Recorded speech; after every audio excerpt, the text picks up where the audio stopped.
Bharatiya Janata party की जितनी भी योजनाएं हैं वो गरीब कल्याणकारी योजनाएं हैं, इसीलिए भारतीय जनता पार्टी फिर आएगी और 2035 तक कांग्रेस नहीं हिला सकती, कोई नहीं हिला सकता भारतीय जनता पार्टी को, प्रदेश से भी और देश से भी। राहुल गांधी तो पैदल घूम घूम के यात्रा कर रहे हैं। नहीं, वो तो चम्मच लेके पैदा हुए थे, सोने की चम्मच लेके पैदा हुए, उन्हें गरीबों का पता ही नहीं, उन्हें पता ही नहीं कि मूली कहाँ होती है और आलू कहाँ होते हैं। लेकिन जब से मामा की सरकार आई है 18 साल से बिना भेदभाव के पूरे प्रदेश में काम कर रहे हैं। उनके मामा ईमानदार हैं, मामा ईमानदार है, वो हर तरीके से जनता के सपोर्ट में है, लेकिन जनता के लिए काम कर रहे हैं। मामा बराबर काम कर रहा है। काम किया है? काम आवास योजना का काम किया, लाडली बहन लक्ष्मी योजना का काम किया, सिलेंडर भी उन्होंने अभी 450 रुपये वाली बात बोली। जहाँ तक पहले कांग्रेस की सरकार थी जी, सड़कें खराब थीं, कोई योजनाएं नहीं थीं, लेकिन जब से मामा की सरकार आई है 18 साल से बिना भेदभाव के पूरे प्रदेश में काम कर रहे हैं। और पहले बीमारी राज्य कहा जाता था, जब से मामा जी मुख्यमंत्री बने हैं तभी अग्रणी प्रदेशों में आ गया है। और जहाँ तक सवाल है रोज़गार का, तो रोज़गार भी सारे लोगों को उपलब्ध कराया जा रहा है। और आने वाले समय में सारे लोगों की एक मंशा है कि भारतीय जनता पार्टी एक बार पुनः हम मध्य प्रदेश में मामा जी के हाथों में सरकार बनाएं, जिससे आगे और जो काम रह गए हैं वो भी पूर्ण हो सकेंगे। तो मामा पर भरोसा है आप? हाँ, पूर्ण भरोसा है, पूरी जनता को भरोसा है। भारतीय जनता पार्टी हर एक वर्ग को लेकर के काम कर रही है, कोई भेदभाव नहीं है, चाहे हिंदू हो चाहे मुसलमान हो, सबके लिए योजनाएं हैं। ऐसा तो है नहीं है कोई योजना बनती है तो सिर्फ एक वर्ग को मिलता हो, सारे वर्ग के लोगों को ध्यान में रख करके योजनाएं बनाई जाती हैं, सारे वर्ग के लोगों को लाभ मिल रहा है। कमलनाथ क्यों नहीं? कमलनाथ ने क्या कहा था कि मेरी सरकार जब बनेगी तो मैं किसानों का कर्जा माफ़ कर दूंगा। 1.5 साल रहने के बाद भी किसानों का कर्जा माफ़ नहीं हुआ, इसलिए वो सिर्फ घोषणाएं थी उनकी जो कोरी साबित हुई हैं, इसलिए वो हट गए हैं। लेकिन वो तो मामा को घोषणावीर बता रहे हैं। नहीं, घोषणावीर तो कमलनाथ जी थे, मामा जी तो सत्य की राह पर चल रहे हैं, हर एक योजनाएं उन सबके लिए कर रहे हैं वो, और वो दिन न रात अपने प्रदेश के और प्रदेश की जनता के लिए लगे हुए हैं। हाल ही में हमने देखा कि राहुल गांधी जी ने आरोप लगाया कि मध्य प्रदेश के मुख्यमंत्री हिंदुस्तान के सबसे भ्रष्ट मुख्यमंत्रियों में से एक है। नहीं, ये गलत है उनका कहना। कांग्रेस के शासनकाल में राजीव गांधी ने खुद कहा था कि जब हम 1 रुपये वहाँ से भेजते हैं तो जनता तक पहुँचते पहुँचते वो 10 पैसे पहुँच पाता है। तो भ्रष्टाचार तो उनके समय में था, लेकिन माननीय नरेंद्र मोदी के नेतृत्व में और माननीय शिवराज सिंह चौहान के नेतृत्व में जो भी योजना है वो सीधा सीधा लाभ उस व्यक्ति तक पहुँच रहा है। जो एक डिजिटलीकरण जो किया गया था आज उसका लाभ दिखाई दे रहा है, क्योंकि जो जीरो बैलेंस में खाते खोले गए थे, क्योंकि आज मोदी कहते हैं कि हम 1 रुपये यहाँ से भेजते हैं तो 1 रुपया सीधा उसकी जेब में जाता है। जी बिल्कुल सही बात है, वो 1 रुपये वहाँ से भेजा जाता है तो डायरेक्ट उसके पास पहुँचता है। अगर हम आवास योजना की बात करें, उज्ज्वला योजना की बात करें, आयुष्मान कार्ड योजना की बात करें, कितना जनहितकारी मानते हैं? ये बहुत बढ़िया काम है उनका।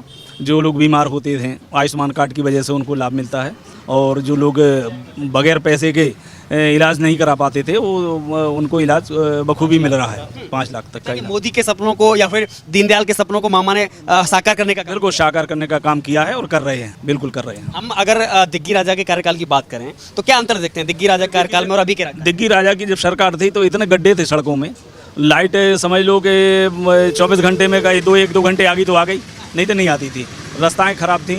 और उनके ज़माने में ये समझ लो भ्रष्टाचार तो चरम सीमा पर था। उन्होंने तो वैसे उद्योग खोल रखे थे, दिग्विजय सिंह ने, उन्होंने एक लिस्ट बनाई थी। कैसी लिस्ट बनाई थी कि मतलब उन्होंने कहा कि पता करो कि कहाँ पति पत्नी वो दोनों रोजगार में लगे हुए हैं। वो एक लिस्ट बना करके उन्होंने कहा एक पत्नी का ट्रांसफर बैतूल और दूसरा बोले वो 400 किलोमीटर दूर पर, ये उसके उद्योग धंधे चलते थे।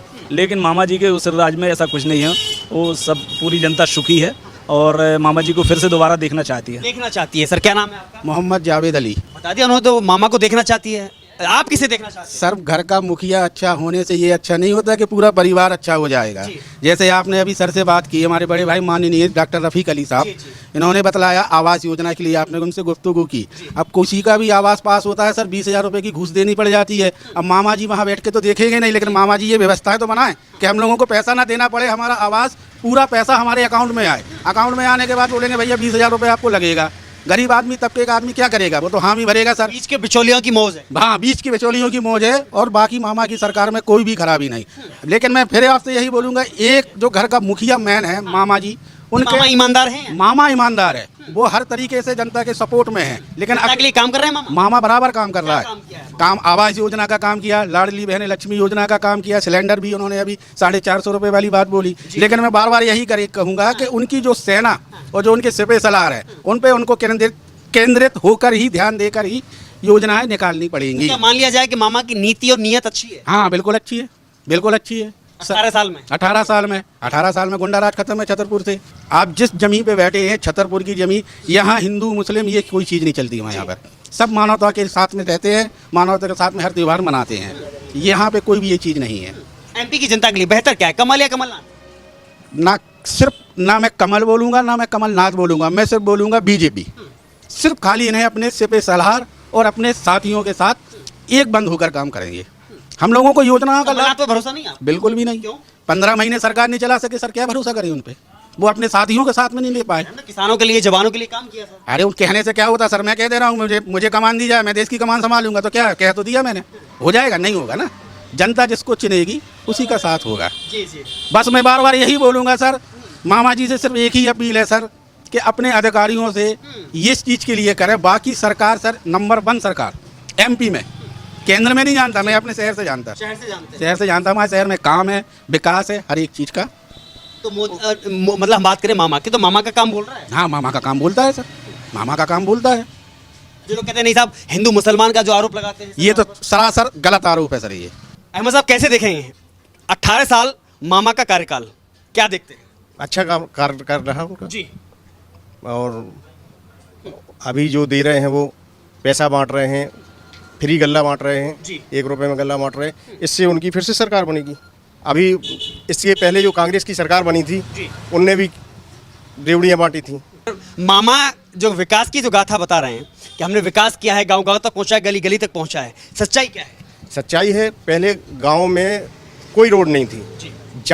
जाने का कोई साधन नहीं था। आज छोटे से छोटे गांव में सड़कें हैं, पक्की रोड बनी हुई हैं, प्रधानमंत्री रोड बनी हुई है। किसी गांव में अब बगैर रोड के नहीं है। जी। तो ये विकास ही तो है। बिजली का आलम क्या है? बिजली देखिए, आज 24 घंटे बिजली मिल रही है हमें। पहले बिजली हर घंटे कटती थी, आज बिजली मिल रही है हमें, 24 घंटे बिजली मिलती है। लेकिन भोपाल से चलने वाली योजनाओं का लाभ कितना मिल पा रहा है जनता को? जनता को जो जनता लेने वाली है सबको मिल रहा है, सबको गल्ला मिल रहा है, रुपया मिल रहे हैं। अब जिसकी कागजों में कमी है उनको नहीं मिल पा रहा है। अक्सर आरोप लगता है, मामा की बात करें और खासतौर पर भाजपा सरकार पर, कि मामा भेदभाव करते हैं, हिंदू मुसलमान करते हैं। तो आप मुस्लिम समुदाय से आते हैं, तो ये सरकार क्या भेदभाव कर रही है? नहीं, कोई भेदभाव नहीं है, कोई भेदभाव नहीं है क्या समान रूप से काम हो रहा है? जी सबको। सर क्या नाम है आपका? मेरा डॉक्टर रफ़ीक शाह नाम है। अहमद साहब की बात में कितनी सच्चाई है? हमारे डॉक्टर रकील साहब ने जितनी बातें कही हैं मामा जी के बारे में, वो 100% सही बात हैं। सारे लोगों को लाभ मिल रहा है, बिना भेदभाव के काम हो रहा है। कमलनाथ का क्या है, ये उनका काम जो यही है, मतलब कि उनकी सरकार कुछ है नहीं है, उनको अब माए फालतू की उन्हें फैलाना है और क्या करना है उनको। और क्या करना है? सर क्या नाम है? सब बढ़िया है, यही है कि चल रहा है, बीजेपी की सरकार है, अब देखो आगे क्या होता है। किसके लिए? किस पे ज्यादा है, कमल पर है कमलनाथ पर? बीजेपी पे, भाजपा पर आनी चाहिए, एक बार और सरकार आनी चाहिए। और मौका दिया जाना। हाँ, नहीं, आगे। विकास बड़ा हुआ है या नहीं हुआ है? विकास तो हुआ है, महंगा जीने का पैसा, मरने का पैसा, सबका तो पैसा दे रहे हैं। अब क्या चाहते हो? पूरा इंतजाम हो रहा है। नहीं बोलो, अब मरता है तो उसके पास पैसा पहुंचता है, जीता है, बच्चा पैदा होता है तो उसको भी पैसा मिलता है, पढ़ने जाता है तो उसको भी पैसा मिलता है। अब तो शादी का भी पैसा मिल रहा है। हाँ, अब बोलो इससे ज़्यादा क्या चाहता है हाँ, जनता? क्या चाहती है? क्या चाहती है? तो आप क्या चाहते हैं, मामा या कमलनाथ? मामा है, कमलनाथ को मौका नहीं देंगे? नहीं देंगे। क्यों?